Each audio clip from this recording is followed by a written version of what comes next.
welcome back to Etrain's Wicked Good Picks. Remember, these picks aren't pissing your pants in school. These picks aren't getting pick last in gym class. These picks are wicked good. Drinking a White Russian, the dude abides. In today's episode, we're going to go over the championship games. We got the AFC championship games. We got the NFC championship game. There's only 3 games left. 4 teams left. So we got to get all the good bets we can in. It's a really tough week because there's only 2 games, but we got to power through. Also, a reminder, in the channel, we're consistently posting NBA picks.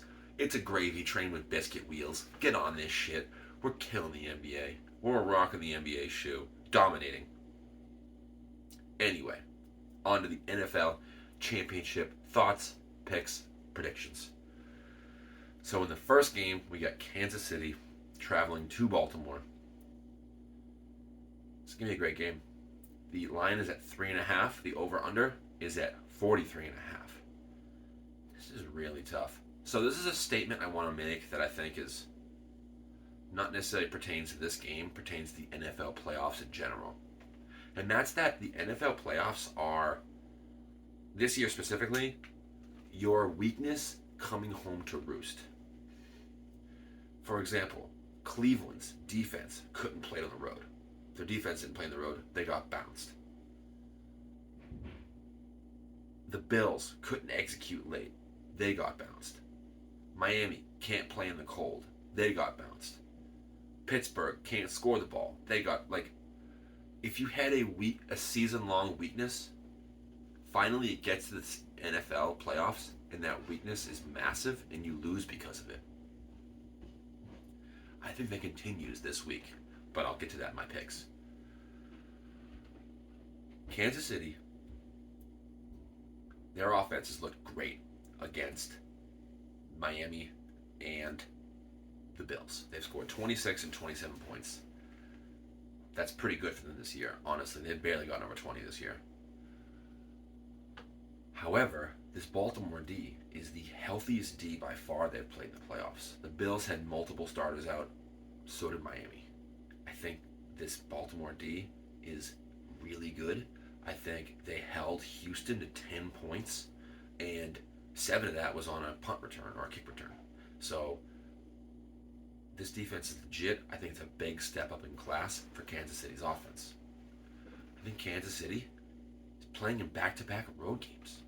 Now, I know that it's not such a big deal, but Baltimore played the day before and doesn't have to travel because they're both home games. Kansas City to travel from Buffalo back to KC, practice, then back to Baltimore on one less day. I think that's a big deal. This game is a lot easier to pick for me. I just think that Buffalo ran the ball very well with Josh Allen and co. against this Kansas City front. I think the Ravens could do just as good a job, if not better. I also think that, like I was saying, your weakness coming home to roost. I think Kansas City's weakness all year has been a lack of weapons. And I really think that the Baltimore defense can hone in on the run game, stop the run game, stop Kelsey, stop Rice, and then there's no one else to hurt you. So I think that this is when my pick, the official bet, is Baltimore minus 3.5. I got it at Caesars at minus 110. I just think Baltimore's the better team, better defense, at home. I think the coach and quarterback advantage that KC usually has isn't that big this week. I think Lamar Jackson and John Harbaugh, almost said Jim, John Harbaugh are right up there with Mahomes and Andy Reid. So, if you look at the rest of the team, Baltimore by a landslide. So, I think Baltimore minus 3.5. I know it's crazy to bet against Mahomes in the playoffs, but I'm doing it. All right, on to the question of the day. So, please like this video, please subscribe, and comment down below the answer to the question today. This is a macro view of the NFL. What do these 4 teams have in common? I like to look at these 4 teams, and this is what truly builds a championship team. My answer is offense. all four of these teams can easily score. I think two of the teams, Baltimore and Kansas City, have elite quarterback play that lift up the play of the wide receivers, tight ends, and running backs. And I think the other two teams, the Lions and the Niners, have elite wide receivers, tight ends, and running backs that raise the play of the quarterback. To be successful in the NFL, you need one or the other. You need an elite quarterback to make mediocre weapons amazing, or you need elite weapons to make a mediocre quarterback amazing. And all four of these teams are right on that. And I think that's what you got to do if you want to win a championship. So comment down below what you think. What makes a good team in 2023?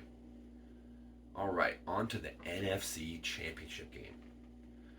We've got the Detroit Lions traveling out west to face the San Francisco 49ers, Levi Stadium. All right. This game is really hard. It's really hard to handicap, honestly. This is the regular season, and I had 12, 14 games to choose from. I would never touch this game. I would not know what to do, and I would just bet on the game. But it's the NFC Championship game. I only have 2 games on the slate. I can't give you guys one really good pick. That'd be rude. So, the reason this is so hard is because both teams didn't play great last week, and both didn't deserve to win. Detroit and Tampa. It was tied after 1, tied at halftime, tied after 3, tied after 4. Or I'm sorry, they were up at the fourth quarter. But Tampa was in the game the whole time. And if it isn't for critical Baker Mayfield mistakes and critical penalties, Tampa is very in range of winning that game. And on the exact same way, 49ers played very uncharacteristic. They missed field goals. They gave up big plays on defense. They had poorly timed 3 and outs. Like, there was a time in the second half there where they really needed it, and they got a 3 and out, and it was just what? I thought the best offense in the league, when it's a gotta have it drive for them to go 3 and out in the playoffs, was shocking to me. The defense gave up big plays to Green Bay, which was, like I said, uncharacteristic. So part of me says that Detroit's pass defense is horrible, and Purdy will shred them. But when I look at the Purdy prop, it's so high. I think it was at 276. There's been a lot of games this year where Purdy's floated around 250, 260. He might fall short of that prop. I don't feel comfortable betting that. Then we have Goff on the road. Goff's horrible on the road, horrible outdoors. But you got to think, Goff played his almost entire career on the Rams. He played the Niners twice a year. Is he familiar with them? Are they familiar with him? I don't know. I really don't know how to handicap this game. The spread is 7.5, depending on where you look. I don't know, man. Niners might blow their doors off, but it might be a 1-point game. I really don't know. And the over, it's 51.5. That's crazy high. But Detroit and San Francisco, these teams could both easily get over 27. This could be 27-31, no problem. So, I don't know, guys. I really don't know. I don't like the spread. I don't like the over-under. So we got to go into some player props. Okay. I think that Detroit has let receivers go off against them. Deebo Samuel's hurt. I don't think he's going to go off. It might be Greg Kittle, but I think it's Brandon Ayuk. I think Brandon Ayuk fits the mold of Mike Evans, who torched them. Puka Nacua torched them. In the end of the regular season, Justin Jefferson had his way with them.